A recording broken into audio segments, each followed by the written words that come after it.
Hello my dear friends, मैं advocate अभिषेक त्रिपाठी आज इस चांदीवली विधानसभा वार्ड 161 का मैं एक मतदाता मैं भी हूं और मतदाता होने की वजह से मेरी कुछ इच्छाएं हैं वो मैं आपके सामने रखना चाहता हूं। एक मतदाता के रूप में मेरी क्या इच्छाएं हैं, मेरा नगर सेवक कैसा होना चाहिए, मैं वो बताना चाहता हूं। मेरा नगर सेवक ऐसा होना चाहिए, इस वार्ड 161 का मेरा नगर सेवक ऐसा होना चाहिए जो हमें एटलीस्ट 90 फीट रोड से शिव सागर डेयरी, राजीव नगर, अनीस कंपाउंड, अशोक नगर, यहाँ पे आने में मुझे समस्याओं का सामना न करना पड़े। मैं आसानी से अपना 4 व्हीलर कभी भी लेकर अपने अंदर आ जाऊं, घर के पास आ जाऊं। मैं अगर मेरे घर में कोई बीमार है, मैं आसानी से टैक्सी रिक्शा करके उसको अस्पताल लेके चला जाऊं और फिर अस्पताल से घर लेके चला आऊं। मेरी दूसरी इच्छा ये है कि मेरे वार्ड में स्वास्थ्य के ऊपर बीएमसी का ध्यान होना चाहिए, लोगों का लक्ष्य होना चाहिए। जैसे मेरे वार्ड में जो सामुदायिक केंद्र हैं वहाँ कम से कम 2 सोनोग्राफी की मशीन, 2 एक्सरे की मशीन, ब्लड टेस्टिंग मशीन, ये सारी चीज़ें होनी चाहिए कि लोगों को आसानी से जाकर वहाँ पे स्वास्थ्य सुविधाएं प्राप्त हो सकें।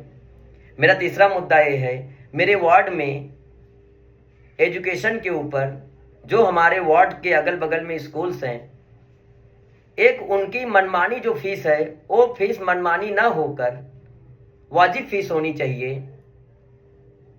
एक स्कूल अपनी फीस डिसाइड करे वहां के रहवासियों के हिसाब से। रहवासी हैं स्लम में और आप फीस ले रहे हैं हीरा नंदानी की। अगर आपको ज्यादा कमाने की इच्छा है तो आप यहाँ स्कूल बंद कर दीजिए, हीरा नंदानी चले जाइए, पवई चले जाइए, अंधेरी चले जाइए, जुहू चले जाइए,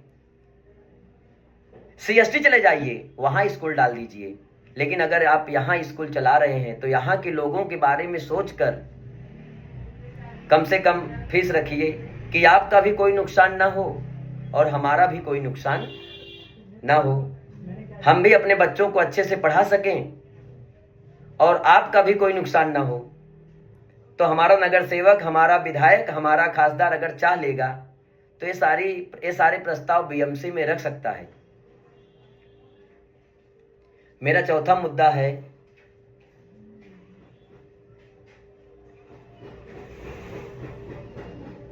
लाइब्रेरी को लेकर। हमारे वार्ड में हर नगर सेवक अपना ऑफिस खोल सकता है, 5-5 साल तक ऑफिस रख सकता है। क्या हमारा नगर सेवक, हमारा विधायक, हमारा खासदार अगर बीएमसी के पास ये प्रस्ताव रखे कि हर वार्ड में कम से कम दो लाइब्रेरी रहे बच्चों को पढ़ने के लिए कम से कम 2 लाइब्रेरी रहे कि बच्चे अपने घर से 10 बाई 10, 10 बाई 15, 10 बाई 20 के घर से निकलकर कम से कम एक लाइब्रेरी में बैठकर 2 घंटे 5 घंटे अपनी पढ़ाई कर सके, अपनी तैयारी कर सके। क्योंकि आप तो समझदार हैं, आप जान रहे हैं कि 10 बाई 10, 10 बाई 15 के घर में बच्चा पढ़ नहीं सकता। कोई डॉक्टरी की तैयारी कर रहा है, कोई इंजीनियरिंग की तैयारी कर रहा है, कोई जो है वकालत की तैयारी कर रहा है, लेकिन जगह के अभाव में लोग पढ़ नहीं पा रहे हैं। अगर हो सके तो हमारा नगर सेवक बीएमसी के माध्यम से अगर ये सुविधा लोगों को दे सके तो बहुत अच्छी बात है। इससे वार्ड का विकास होगा,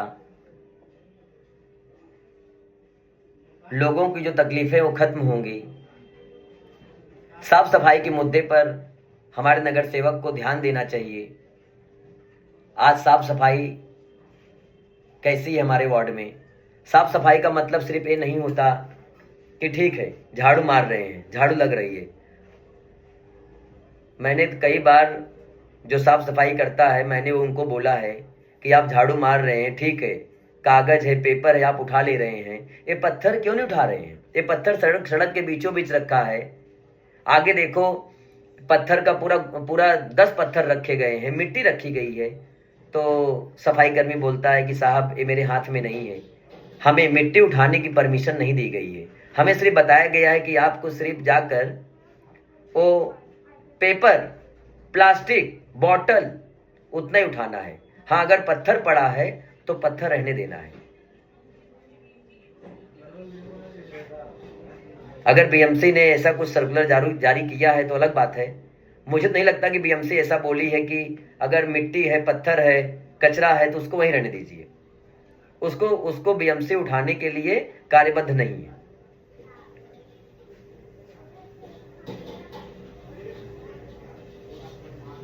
वार्ड को लेकर दूसरी समस्या है, अगर हमारा नगर सेवक, हमारा विधायक, हमारा खासदार अगर चाह ले, इतना डस्ट उड़ती है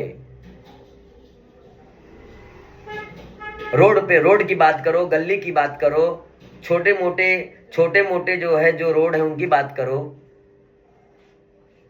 अगर बीएमसी चाह ले, एक छोटा टैंकर पानी अगर वार्ड के रोडों पर हर दिन छिड़काव कराए तो ये जो धूल उड़ रही है, जो धूल उड़ के हमारे फेफड़ों में जा रही है और हम दमे के पेशेंट बन रहे हैं, शिकार बन रहे हैं, उससे हमें कितना राहत मिलेगी। ये कुछ मुख्य बातें थी जो मेरे दिल में चल रही थी, जो मुझे लगा कि आप लोगों को भी जागरूक होना चाहिए। विकास के मुद्दों पर बात करनी चाहिए, जो आपकी ज़रूरतें हैं। अच्छा, अगर सिर्फ वो ज़रूरतें मेरी हैं तो मैंने मेरी ज़रूरतें रख दी है। अगर आपकी भी ज़रूरतें यही हैं तो आप भी रखिए, आप भी बोलिए लोगों को। जो भी नगर सेवक आपके पास आता है और बोलता है कि माता जी, बहन जी, मैं लड़ रहा हूँ, मुझे वोट दीजिए, तो उनको वोट देने के पहले बात समझाइए कि ठीक है, मैं आपको वोट दूंगी, लेकिन आप भी मेरे लिए काम कीजिए, आप भी मेरे लिए काम कीजिए। थैंक यू सो मच, बहुत बहुत धन्यवाद। आप सभी लोगों ने अपना इतना कीमती समय देकर मुझे सुना, उसके लिए तहे दिल से शुक्रिया, धन्यवाद।